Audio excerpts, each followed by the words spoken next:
بسم اللہ الرحمن الرحیم۔ امام علی رہبر حق و صداقت۔ خداوند عالم فرماتا ہے، اے اہل بیت، خدا تو بس یہ چاہتا ہے کہ تم کو ہر طرح کے رجس سے دور رکھے، اور جو پاک و پاکیزہ رکھنے کا حق ہے ویسا پاک و پاکیزہ رکھے۔ سورہ احزاب آیت 33۔ دوسری جگہ ارشاد خداوندی ہے، تمہارا سرپرست تو بس خدا، اس کا رسول اور وہ مومنین ہیں جو پابندی سے نماز ادا کرتے ہیں اور حالت رکوع میں زکوٰۃ دیتے ہیں۔ سورہ مائدہ آیت 55۔ اور لوگوں میں خدا کا ایک بندہ ایسا بھی ہے جو خدا کی خوشنودی حاصل کرنے کے لیے اپنی جان بھی بیچ ڈالتا ہے، اور خدا ایسے بندوں پر بڑا شفقت کرنے والا ہے۔ سورہ بقرہ آیت 207۔ امام علی کی خدا کے ساتھ والہانہ وابستگی۔ امیر المومنین حضرت علی خاندان نبوت کے ایک بنیادی رکن ہیں، جسے خدا نے ہر طرح کی برائیوں اور آلودگیوں سے پاک و پاکیزہ قرار دیا ہے۔ جب ہم امیر المومنین کی مبارک زندگی پر نظر ڈالتے ہیں تو مذکورہ آیتوں کا مطلب واضح ہوتا ہے کہ امام علی ہی وہ ہستی ہے جس نے رضائے الہی کے لیے اپنا نفس بیچ ڈالا، اور علی کی زندگی کے افق پر اللہ کے علاوہ کوئی نہیں تھا۔ آپ نے اپنی پوری زندگی صرف خوشنودی خدا کے لیے وقف کر دی، حتیٰ کہ اللہ کے رسول سے آپ کا تعلق بھی خدا ہی کے لیے اور اس کے حکم کے عین مطابق تھا، کیونکہ وہ اللہ کے رسول اور حبیب تھے۔ آئیے ہم امیر المومنین امام علی سے ملاقات کرتے ہیں۔ آپ مسجد کے اندر نماز کے رکوع میں ہیں کہ سائل آتا ہے اور خیرات کا تقاضا کرتا ہے، اور آپ حالت رکوع میں زکوٰۃ دیتے ہیں۔ آپ کی نماز آپ کو زکوٰۃ دینے سے نہیں روکتی، کیونکہ زکوٰۃ بھی نماز کی طرح ایک عبادت ہے۔ اسی لیے جب سائل نے دست سوال دراز کیا اور آپ نے اسے زکوٰۃ دی، تب بھی آپ نماز سے الگ نہیں ہوئے، بلکہ حالت رکوع میں ہی وہ عبادت بھی انجام دی۔ اسی لیے انما ولیکم اللہ کی آیت آپ کی مدح میں نازل ہوئی۔ یہ دونوں عبادت خدا ہی کے لیے تھیں۔ جب امام علی و حضرت فاطمہ نے اپنے فرزندوں امام حسن اور امام حسین کی صحتیابی کے لیے 3 روزے رکھنے کی نظر کی، جب روزہ افطار کرنے کا وقت آتا ہے تو کبھی غریب، کبھی یتیم اور کبھی اسیر آ جاتا ہے، تو جو افطاری انہوں نے روزہ کھولنے کے لیے تیار رکھی ہے وہ خدا کی راہ میں غریب، یتیم اور اسیر کو دے دیتے ہیں، اور اپنے لیے کچھ نہیں بچاتے بلکہ بھوکے رہ جاتے ہیں۔ اللہ تعالیٰ نے ان کے اس جذبے کی اس آیت کے ذریعے یوں تعریف کی، اور وہ خدا کی محبت میں محتاج اور یتیم اور اسیر کو کھانا کھلاتے ہیں، اور کہتے ہیں کہ ہم تمہیں صرف خدا کے لیے کھلا رہے ہیں، ہم تم سے نہ بدلہ چاہتے ہیں اور نہ شکریہ۔ سورہ دہر آیت 8 اور 9۔ یہ وہ حقیقی راز تھا جس کی وجہ سے امام علی و فاطمہ اور ان کی اولاد پاک اولیاء اللہ بنے۔ اللہ سے محبت کرتے رہے، اس کے مخلص رہے، اس کی اطاعت اور عبادت میں ہماتن مشغول رہے، اور دوسرے لوگوں کو بھی اللہ کی طرف بلاتے رہے، اور بقول قرآن حکیم، یہ وہ بندے ہیں جنہیں عزت دی گئی ہے، وہ اللہ کے حضور بڑھ کر نہیں بولتے اور بس اس کے حکم پر عمل کرتے ہیں۔ سورہ انبیاء آیت 26-27۔ حجۃ الوداع۔ امام علی نے رسول اکرم کی حیات مبارکہ میں آپ کے ایک سپاہی اور آپ کی رحلت کے بعد آپ کے جانشین اور امت کے رہنما کی حیثیت سے زندگی گزاری۔ جب رسول اکرم اپنی زندگی کا آخری حج ادا کر کے مکہ سے واپس تشریف لا رہے تھے تو اللہ تعالیٰ نے آپ پر یہ آیت نازل فرمائی، اے رسول، وہ حکم پہنچا دیجئے جو آپ کے پروردگار کی طرف سے آپ پر نازل ہوا ہے، اور اگر آپ نے یہ کام نہ کیا تو آپ نے اللہ کے پیغام کو نہیں پہنچایا۔ سورہ مائدہ آیت 67۔ کیونکہ جب کسی کشتی کا کشتی باں نہ ہو تو سمندر کی بپھری موجیں اسے ادھر ادھر دھکیل دیں گی، بالآخر کشتی الٹ کر ڈوب جائے گی، جبکہ اللہ تعالیٰ ہرگز نہیں چاہتا کہ اسلام کی کشتی ڈوب جائے، بلکہ اللہ نے اسے کشتی نوح کی طرح قرار دیا ہے۔ اسی لیے اللہ کے حبیب نے فرمایا، میرے اہل بیت کی مثال کشتی نوح جیسی ہے، جو اس میں سوار ہوا وہ نجات پا گیا۔ بہار الانوار جلد 23 صفحہ 105۔ کیونکہ جو اہل بیت کی کشتی میں سوار ہوا وہ در حقیقت اسلام کی کشتی میں سوار ہوا، اور جو اس میں سوار ہونے سے انکار کرتا رہا وہ غرق اور ہلاک ہوا۔ رسول اسلام حجۃ الوداع تک امام علی کی امامت و جانشینی کے اعلان کے سوا تمام احکام الہی پہنچا چکے تھے۔ حجۃ الوداع سے واپسی پر آپ غدیر خم کے مقام پر کھڑے ہوئے اور خطبہ دیتے ہوئے فرمایا، اے لوگو، کیا میں مومنین کی جانوں پر ان سے زیادہ حق تصرف نہیں رکھتا؟ سب لوگوں نے کہا، ہاں یا رسول اللہ، آپ ہماری جانوں پر ہم سے زیادہ حق تصرف رکھتے ہیں۔ یہ اقرار لینے کے بعد آپ نے امام علی کے ہاتھ کو اس قدر بلند کیا کہ آپ کے بغل کی سفیدی ظاہر ہونے لگی۔ پھر آپ نے فرمایا، جس کا میں مولا اور حاکم ہوں اس کا یہ علی مولا اور حاکم ہے۔ جس کے نفس پر میں اولا بالتصرف ہوں اس کے نفس پر علی کو بھی حق تصرف حاصل ہے۔ خدایا، جو علی کو دوست رکھے تو بھی اس کو دوست رکھ، جو اس کے ساتھ دشمنی رکھے تو بھی اس کے ساتھ دشمنی رکھ، جو اس کی نصرت کرے تو بھی اس کی نصرت فرما، اور جو اس کو ذلیل کرنا چاہے تو اس کو ذلیل فرما، اور حق کو اس جانب پھیر دے جس طرف علی جائے۔ بہار الانوار جلد 28 صفحہ 98۔ پیغمبر اکرم ہمیشہ لوگوں کے سامنے امام علی کی صفات اور کمالات بیان فرماتے تھے تاکہ لوگ آپ کے بعد امام علی کی امامت اور رہبری کو آسانی سے قبول کر لیں۔ چنانچہ آپ نے فرمایا، میں علم کا شہر ہوں اور علی اس کا دروازہ ہیں۔ وسائل الشیعہ جلد 27 صفحہ 34۔ نیز یہ کہ علی حق کے ساتھ ہے اور حق علی کے ساتھ ہے۔ بہار الانوار جلد 10 صفحہ 432۔ اور یہ بھی فرمایا، علی قرآن کے ساتھ ہیں اور یہ دونوں ہرگز جدا نہ ہوں گے یہاں تک کہ حوض کوثر پر میرے پاس آئیں گے۔ بہار الانوار جلد 22 صفحہ 222۔ جنگ تبوک کے لیے جاتے ہوئے رسول اکرم نے امام علی کو مدینے میں اپنا قائم مقام بنا کر چھوڑا اور ساتھ نہیں لے گئے، کیونکہ اللہ کے حبیب جانتے تھے کہ اس دفعہ جنگ نہیں ہوگی، اس لیے آپ امام علی کو مدینہ میں چھوڑ کر جا رہے تھے۔ تو امام علی نے پوچھا، یا رسول اللہ، ایسا کبھی نہیں ہوا کہ آپ کسی جنگ کے لیے گئے اور مجھے ساتھ نہ لے گئے ہوں۔ یہ سن کر نبی کریم نے فرمایا، اے علی، کیا تم اس بات پر خوش نہیں کہ تمہیں مجھ سے وہی نسبت ہے جو ہارون کو موسیٰ سے تھی، مگر یہ کہ میرے بعد کوئی نبی نہیں آئے گا۔ صحیح مسلم جلد 3 حدیث رقم 6218، مکتبہ رحمانیہ لاہور۔ جناب ہارون کو حضرت موسیٰ سے کیا نسبت تھی؟ قرآن حکیم میں حضرت موسیٰ کی یہ دعا موجود ہے، پروردگار، میرے لیے اپنے کنبے سے ہارون کو وزیر مقرر کر دے جو میرا بھائی ہے، اس کے ذریعے سے میرا ہاتھ مضبوط کر اور اس کو میرے کام میں شریک قرار دے، تاکہ ہم خوب تیری تسبیح کریں اور خوب تیرا چرچا کریں۔ سورہ طٰہٰ آیت 29 تا 34۔ یہی نسبت رسول اللہ سے امام علی کو تھی۔ امام علی نبی نہیں تھے، مگر رسول اللہ کے ساتھ آپ کے تمام امور رسالت میں شریک تھے۔ بس جس طرح حضرت ہارون حضرت موسیٰ کے تمام امور رسالت میں شریک تھے، اسی طرح حضرت علی بھی نبوت کے علاوہ تمام امور رسالت میں شریک رہے، اور جو شریک کار رسالت ہو اس کے علاوہ اور کون جانشین رسول بن سکتا ہے۔ آپ کی ولادت۔ امام علی 13 رجب کو پیدا ہوئے۔ آپ کی ولادت خانہ کعبہ میں ہوئی، اسی لیے آپ کی ولادت بھی منفرد ہے۔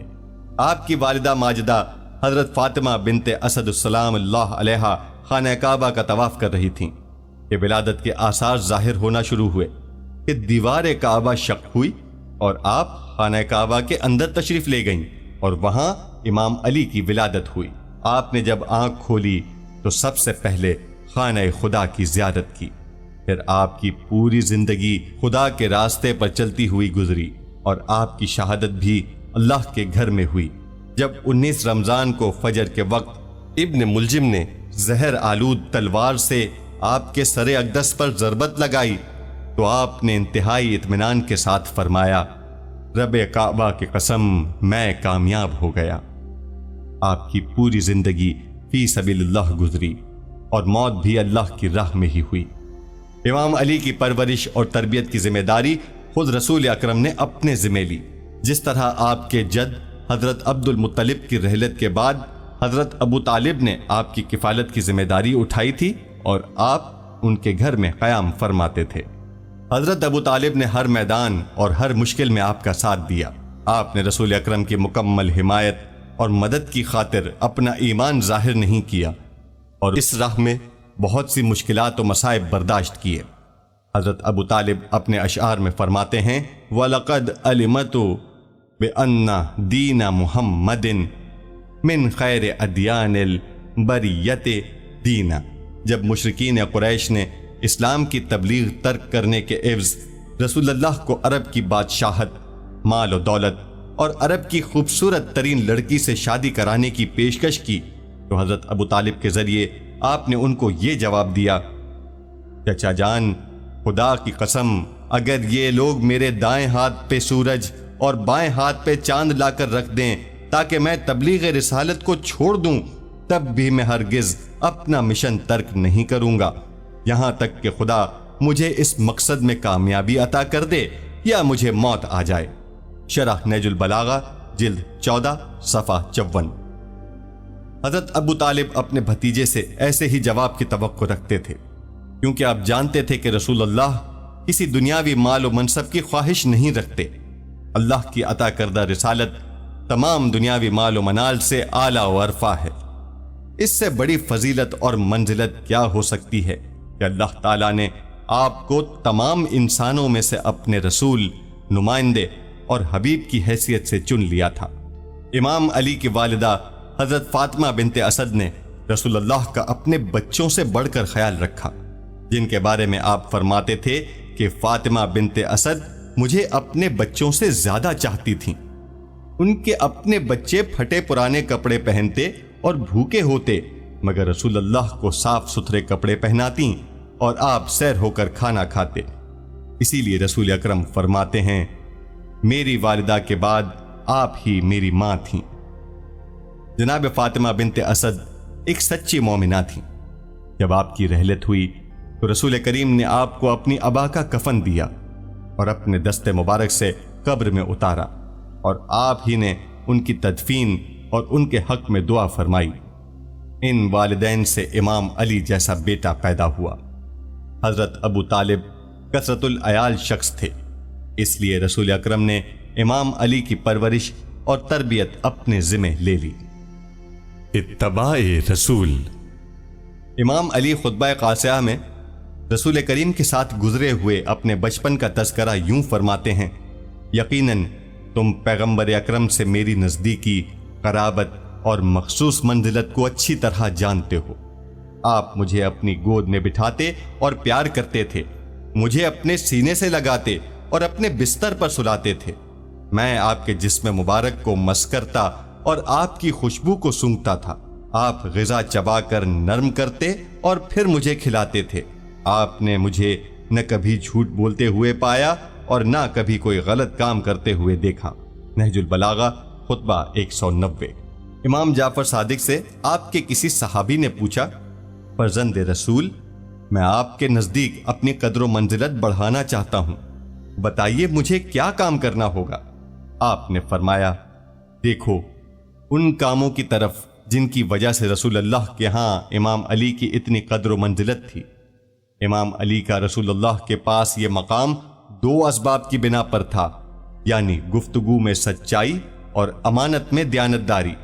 جامع السعادات جلد 2 صفحہ 257۔ پھر حضرت علی مزید فرماتے ہیں میں ہمیشہ آپ کے پیچھے اس طرح چلتا جیسے اونٹنی کا بچہ اپنی ماں کے پیچھے پیچھے چلتا ہے۔ آپ اپنے اچھے اخلاق و اطوار کی ہر روز مجھے تعلیم دیتے اور اس پر عمل کرنے کی تاکید فرماتے۔ آپ ہر سال غار حرا عبادت کے لیے جاتے جہاں میرے علاوہ کوئی اور آپ کے ہمراہ نہیں ہوتا تھا۔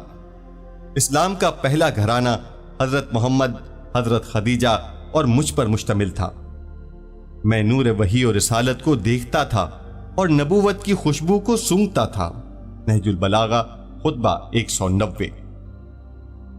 آپ ہی وہ پہلے شخص تھے جو رسول اکرم کے ساتھ نماز پڑھا کرتے تھے، اور رسول اکرم کے اصحاب میں آپ اس لحاظ سے بھی ممتاز تھے کہ آپ نے کبھی بھی کسی بت کے آگے سر نہیں جھکایا تھا، کیونکہ آپ ہر وقت رسول اکرم کے ہمراہ ہوتے تھے اور آپ نے اعلان نبوت سے پہلے ہی روح اسلام کو سمجھ لیا تھا، اور اعلان نبوت کے بعد بھی دن رات رسول اکرم کے ساتھ رہتے تھے۔ جس رات اللہ کے رسول نے مکہ سے مدینہ ہجرت فرمائی، امام علی بستر رسول پر سوئے اور رسول اکرم کے پاس رکھی گئی لوگوں کی امانتوں کو واپس کرنے تک مکہ میں رہے، کیونکہ نگاہ رسالت میں آپ امین تھے۔ امانتوں کو لوٹا کر جب آپ مدینہ پہنچے تو کچھ مدت کے بعد رسول اکرم نے اپنی چہیتی بیٹی حضرت فاطمہ کو آپ کے عقد میں دے دیا، جنہیں آپ بے انتہا چاہتے تھے۔ چنانچہ رسول کریم کی حدیث ہے، اگر علی نہ ہوتے تو فاطمہ کا کوئی ہمسر نہ ہوتا۔ بہار الانوار جلد 43 صفحہ 58۔ آپ کا ترہ امتیاز۔ رحلت رسول کے بعد پیش آنے والے حالات اور مشکلات نے آپ کو اگرچہ حق خلافت سے محروم کر دیا، مگر آپ رسالت کی حمایت کی اپنی ذمہ داریوں کا احساس رکھتے تھے، اسی لیے اپنے جائز حق کے لیے لڑنے کی بجائے مسلمانوں کے اتحاد کی خاطر آپ نے گوشہ نشینی اختیار کر لی، اور بے شمار مواقع پر مسلمانوں اور خلفاء کی رہنمائی بھی فرماتے رہے۔ اس وقت آپ کا یہ موقف بہت مشہور ہوا کہ جب تک مسلمانوں کے امور صحیح ہیں اور ان کے ساتھ ناانصافی نہیں ہوتی، میں اپنے اوپر ہونے والی ناانصافیوں پر کوئی آواز بلند نہیں کروں گا۔ نہج البلاغہ خطبہ 72۔ یعنی میرے نزدیک سب سے اہم بات یہ ہے کہ مسلمانوں کے معاملات صحیح ڈگر پر چلتے رہیں، ان کی عزت و آبرو اور اتحاد محفوظ ہو۔ میں ان لوگوں میں سے نہیں جو ذاتی مفادات پر اجتماعی مفادات کو قربان کرتے ہیں۔ ایک دفعہ امام علی کے صحابی زرار بن زمرہ کو کسی کام سے معاویہ کے پاس جانا پڑا۔ معاویہ نے کہا، مجھے تمہارے آقا علی کے بارے میں کچھ بتاؤ۔ زرار نے معذرت کی، مگر معاویہ کا اصرار بڑھتا گیا تو انہوں نے امام علی کے بارے میں کہا، اگر علی کی توصیف کرنا ہی ناگزیر ہے تو سنو، خدا کی قسم آپ عظیم وسعت ذہنی کے حامل تھے۔ آپ کی نظر تنگ نہیں تھی، بلکہ فکر، تقوی، زہد اور بہادری میں اپنی مثال آپ تھے، اور آپ بہت بڑی طاقت کے مالک تھے۔ آپ کا قول پکا اور فیصلہ انصاف پر مبنی ہوتا تھا۔ آپ فرمایا کرتے تھے کہ کمزور میرے نزدیک قوی اور عزیز ہے، یہاں تک کہ میں دوسروں سے اس کا حق لے کر اسے نہ پہنچا دوں، اور قوی میری نظروں میں کمزور ہے، یہاں تک کہ میں اس سے دوسروں کا حق نہ لے لوں۔ جب آپ کسی موضوع پر بات کرتے تو علم و معرفت کے دریا بہنے اور حکمت کے چشمے پھوٹنے لگتے تھے۔ جب آپ علمی گفتگو کرتے تو یوں محسوس ہوتا تھا جیسے آپ کی ذات سے علم کے چشمے پھوٹ رہے ہیں، کیونکہ آپ کا علم رسول اللہ کے سرچشمہ وحی سے ماخوذ تھا۔ آپ اس دنیا اور اس کی زرق برق چمک سے وحشت محسوس کرتے، کیونکہ آپ دنیا میں ایک مسافر کی طرح زندگی گزارتے تھے۔ آپ کا دل آخرت میں خدا کے حضور پیش ہونے کی طرف ہمیشہ متوجہ رہتا تھا، جبکہ آپ رات اور اس کی وحشت ناک تاریکی سے انس رکھتے تھے، کیونکہ رات کو سکون اور اطمینان کے لمحات میسر آتے ہیں، جب انسان دنیا کے شور شرابے اور ہنگاموں سے دور ہو کر اپنے رب کی عبادت اور اس سے راز و نیاز کر سکتا ہے۔ آپ بہت زیادہ گریہ ازاری فرماتے۔ آپ کا گریہ خدا کی محبت اور اس کے خوف سے ہوتا تھا۔ اکثر گہری فکر میں رہتے اور اپنے دونوں ہاتھ ملتے ہوئے اپنے آپ سے گفتگو کرتے تھے۔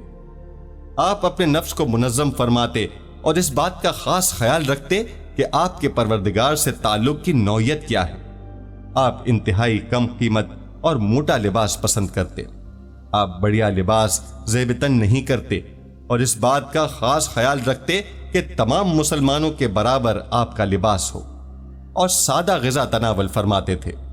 آپ ہمارے درمیان اس طرح سے گھل مل کر بیٹھ جاتے جیسے ہم ہی میں سے ایک ہوں۔ یہی رسول اللہ کا اسوہ حسنہ بھی تھا۔ آپ جب اپنے اصحاب کے درمیان تشریف فرما ہوتے تو ایسا لگتا جیسے آپ انہی میں سے ایک ہیں۔ آپ اٹھتے بیٹھتے چلتے پھرتے اپنے لیے کسی خاص پروٹوکول کے قائل نہیں تھے۔ جب ہم ان کے حضور ہوتے تو وہ ہمیں اپنے نزدیک بٹھاتے تھے، اگر ہم ان سے کسی چیز کا تقاضا کرتے تو مہیا فرما دیتے تھے، اور اگر ہم آپ کو بلاتے تو چلے آتے تھے، جب ہم کچھ پوچھتے تو ہمیں بتا دیتے تھے۔ خدا کی قسم، اس تمام تر قرب کے باوجود جو ہمیں ان سے حاصل تھا، ان کی ہیبت اتنی زیادہ تھی کہ ہم ان کے سامنے بولنے کی جرت نہیں کر سکتے تھے۔ جب وہ مسکراتے تو ان کے دانت جڑے ہوئے موتیوں کی طرح چمکتے تھے۔ وہ دینداروں کا بہت احترام کرتے تھے۔ یہ وہ حکم ہے جو اللہ تعالیٰ نے اپنے رسول کو دیا تھا، چنانچہ ارشاد الہی ہے، اور اپنے آپ کو ان لوگوں کی معیت پر مطمئن کرو جو اپنے رب کی رضا کے طلبگار بن کر صبح و شام اسے پکارتے ہیں، اور ان سے ہرگز نگاہ نہ پھیرو کہ تم دنیا کی زینت پسند کرنے لگو۔ کسی ایسے شخص کی اطاعت نہ کرو جس کے دل کو ہم نے اپنی یاد سے غافل کر دیا ہے، اور جس نے اپنی خواہش نفس کی پیروی اختیار کر لی، اور جس کا طریقہ کار افراط و تفرید پر مبنی ہے۔ سورہ کہف آیت 28۔ بے کسوں اور ناداروں کو اپنے قریب رکھتے تھے، طاقتور ان سے اپنے غلط کاموں میں ساتھ دینے کی امید نہیں رکھتا تھا، اور کمزور ان کے انصاف سے مایوس نہیں ہوتا تھا۔ میں اس بات کا گواہ ہوں کہ میں نے بعض اوقات دیکھا کہ رات کی تاریکی چھائی ہوئی ہے، ستارے کم کم دکھائی دیتے ہیں، ایسے میں آپ اپنی ریش مبارک ہاتھوں سے پکڑے ہوئے ایک بیمار کی طرح تھر تھر کانپ رہے ہیں، اور ایک مصیبت زدہ کی طرح بلک رہے ہیں، گویا اب بھی میرے کانوں میں ان کی آواز گونج رہی ہے، اے میرے پروردگار، اے میرے پروردگار۔ پھر فرماتے تھے، اے دنیا کیوں میرے پیچھے پڑی ہے، جا کسی اور کو دھوکہ دے، تم کیوں خود کو میرے سامنے پیش کرتی ہو اور تم مجھے تشویق دلاتی ہو؟ علی پر تیرا جادو چلنے والا نہیں، میں تجھے 3 طلاقیں دے چکا ہوں، اب رجوع کی گنجائش باقی نہیں رہی، تیری عمر بہت چھوٹی، تیرا خطرہ بہت بڑا، اور تیری زندگی حقیر ہے، افسوس زاد سفر قلیل اور سفر طویل ہے، اور راستہ بہت خوفناک ہے۔ زرار اتنا کہہ پائے تھے کہ معاویہ کی آنکھوں سے آنسو رواں ہو گئے، اور اپنی آستین سے آنسو پونچھنے لگا۔ اس کو دیکھ کر اس کے درباریوں کی آنکھیں بھی بھیگ گئیں، اور کہنے لگا، خدا ابو الحسن پر رحمت کرے، وہ واقعاً ایسے ہی تھے جیسے تم نے کہا ہے۔ اب یہ بتاؤ زرار، ان کے فراق میں تمہارا کیا حال ہے؟